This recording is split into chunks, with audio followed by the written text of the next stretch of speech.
किसी नगर में रामचरण नाम का भगत रहता था। उसकी पत्नी यशवंती थी और करीब 2-2.5 साल का एक छोटा बच्चा रवि था। रामचरण को माता अम्बे रानी के सिवा सारा संसार मिथ्या सा लगता था। वह बड़ा गरीब था।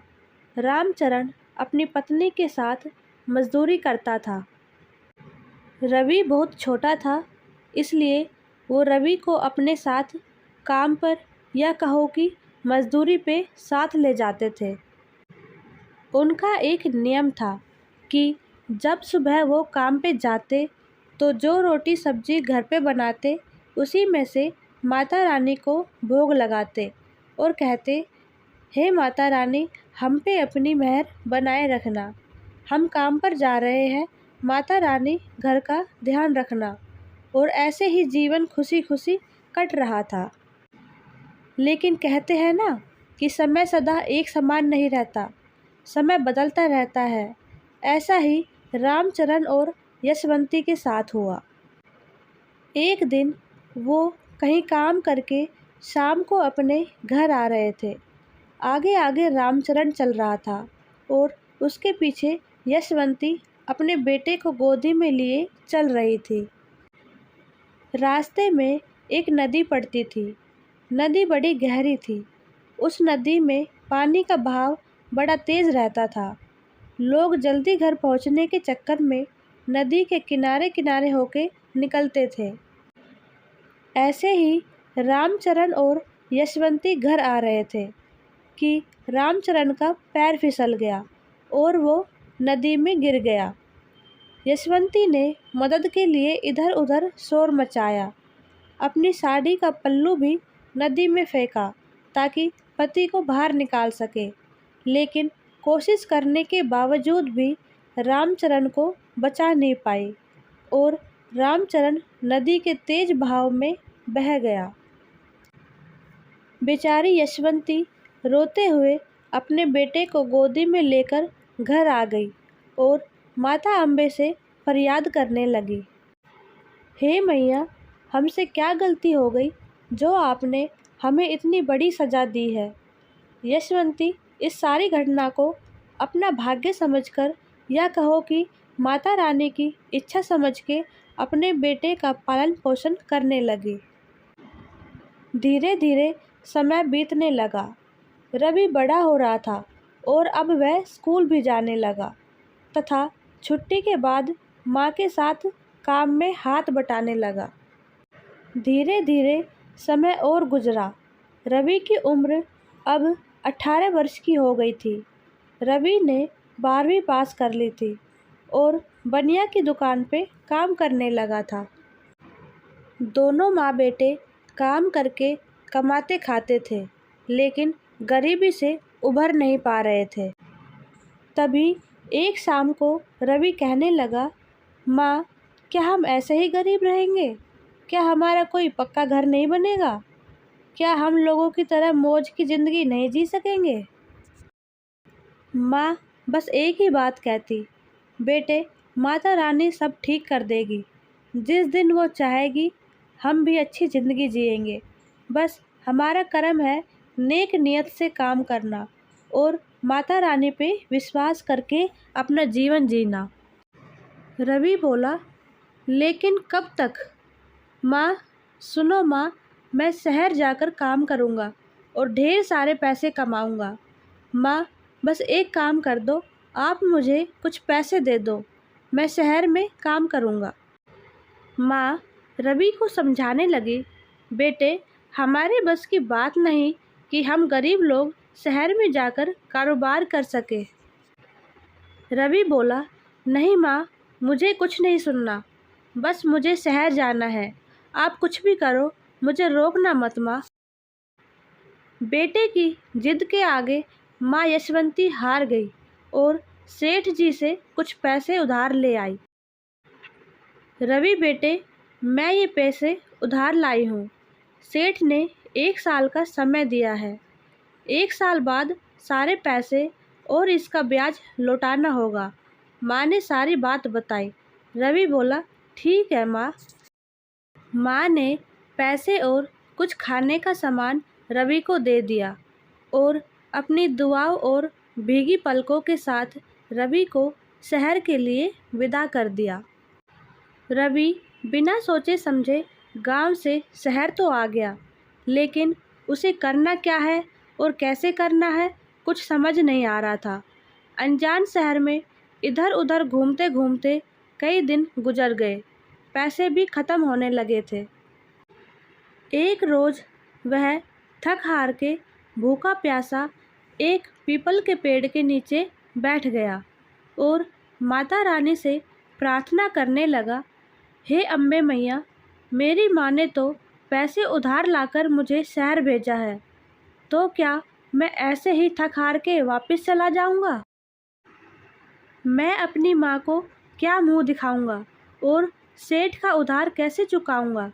माता रानी, मैं वापस नहीं जाऊंगा, मैं यहीं पर अपने प्राण त्याग दूंगा। हे मैया रानी, अब आपका ही सहारा है। रवि बैठा हुआ ये विचार ही कर रहा था कि एक बूढ़ा व्यक्ति वहाँ आया और रवि को उदास सा देखकर बोला, कैसे उदास बैठे हो बच्चे, क्या परेशानी है आपको? रवि बोला, बाबा, मैं एक गांव से शहर में कुछ कमाने आया हूँ। मेरी माँ ने एक सेठ से पैसे उधार लेकर मुझे यहाँ भेजा है।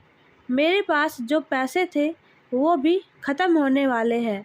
मैंने सुबह से भोजन भी नहीं किया और ना ही मुझे कोई काम मिला।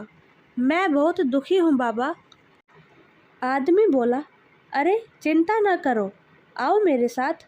आगे एक माता अम्बे का मंदिर है, वहाँ भंडारा लगा हुआ है, वहीं भोजन प्रसाद कर लेना। चलो, और हाँ, वहीं पे कोई काम धाम भी कर लेना। माता रानी सबकी सुनती है और वो आपकी भी चिंता का निवारण करेगी। राह में चलते चलते बूढ़ा आदमी रवि को सांत्वना दे रहा था। रवि ने बूढ़े आदमी के साथ भोजन प्रसाद ग्रहण किया और कहने लगा, बाबा, मैं यहीं पे फूल माला की दुकान लगा लूँ क्या? बाबा ने सहमति जताई और कहा, आप काम शुरू करो, मैं आपके साथ रहूँगा। रवि ने माता रानी के सामने सिर झुकाकर आशीर्वाद लिया और दूसरे दिन कुछ फूल मालाएं लेकर मंदिर के सामने छोटी सी दरी बिछाकर बेचना शुरू कर दिया। माता के आशीर्वाद से काम चलने लगा तो रवि ने एक छोटी सी दुकान ले ली और फूलों के साथ साथ पूजा का और भी सामान रख लिया। एक किराए का कमरा भी ले लिया। दिन में रवि और बूढ़ा बाबा दुकान में काम करते और रात को रवि घर आ जाता और बूढ़ा बाबा दुकान पे ही सो जाता। ऐसे ही 4-5 साल बीत गए। गांव में यशवंती को चिंता होने लगी कि एक ही तो बेटा था, वो भी शहर चला गया। दूसरी तरफ सेठ जी भी आकर यशवंती से उधार की रकम मांगता और बात बात पे उसे जलील करता कि तेरा बेटा भी और तू भी दोनों चोर है। 1 साल के लिए पैसे लिए थे, आज तक वापस नहीं दिए, और तेरा बेटा मुंह छुपाकर भाग गया है, वो नहीं आएगा अब। यशवंती अम्बे माता से विनती करती, हे मैया, मैं कितनी निर्भाग हूँ कि पहले तो मेरा पति नदी में बह गया और अब मेरा इकलौता बेटा भी मुझे छोड़कर शहर चला गया। माता रानी कृपा करो और मेरे बेटे को वापस बुलाओ। कहते कहते यशवंती की आंखों से आंसू टपकने लगे। माता रानी ने यशवंती की विनती सुन ली थी। उसी रात को सपने में अम्बे माता ने रवि को दर्शन दिए और बोली, बेटे रवि, तुम्हारी माँ तुम्हारे लिए बहुत परेशान है। वह तुम्हें दिन रात याद करती है। जो सेठ से तुमने पैसे लिए थे, वह सेठ भी तुम्हारी माँ को खरी खोटी सुना जाता है। तुम जल्दी से जल्दी अपने घर चले जाओ और उस सेठ का कर्ज चुका दो। और एक बात और सुनो, जो बूढ़ा बाबा आपके साथ आपकी दुकान पर काम करता है, उसे भी साथ लेकर जाना। रवि ने सपने में ही माता रानी से कहा, जी मैया, मैं ऐसा ही करूँगा, और नींद में सो गया। सुबह उठते ही वह जल्दी दुकान पर आया और बूढ़े बाबा से बोला कि बाबा, मुझे अपने घर जाना है। मेरी माँ मेरे लिए बहुत परेशान है। और हाँ, एक बात और, बाबा, आपको भी मेरे साथ मेरे गांव चलना है। रवि ने सपने की सारी बात बाबा को बताई। बाबा भी तैयार हो गया। उधर रवि ने अपने सारे पैसे इकट्ठे किए और चलने की तैयारी कर ली। वे दोनों सुबह करीब 8 बजे माता रानी के दर्शन करके दुकान से, या फिर कहो कि शहर से निकले, और शाम होते होते अंधेरे में अपने गांव पहुंच गए। अंधेरे में रवि की माँ अकेली बैठी बैठी कुछ विचारों में खोई थी, और ऐसे लग रहा था जैसे वह किसी का इंतज़ार कर रही है।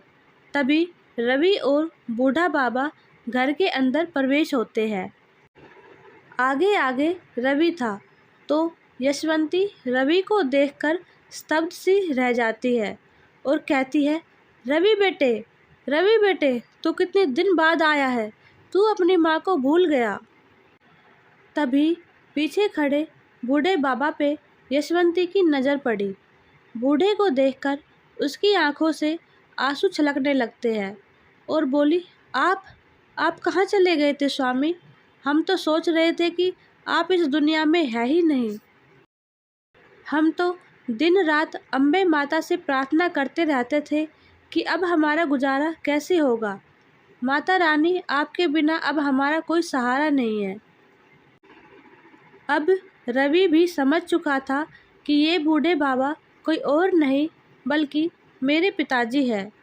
तीनों एक दूसरे से लिपटकर रोने लगे, मगर अब उनकी आंखों में खुशी के आंसू थे। माता रानी की कृपा से उनका टूटा हुआ परिवार फिर एक बार इकट्ठा हो गया। रवि ने सेठ का उधार चुका दिया और अपने माता पिता के साथ राजी खुशी अपना जीवन व्यतीत करने लगा। तो ऐसी है मेरी अम्बे माँ की लीला। अम्बे माँ की कृपा है जो बिछड़ों को मिला देती है, निर्बल को धनवान बना देती है।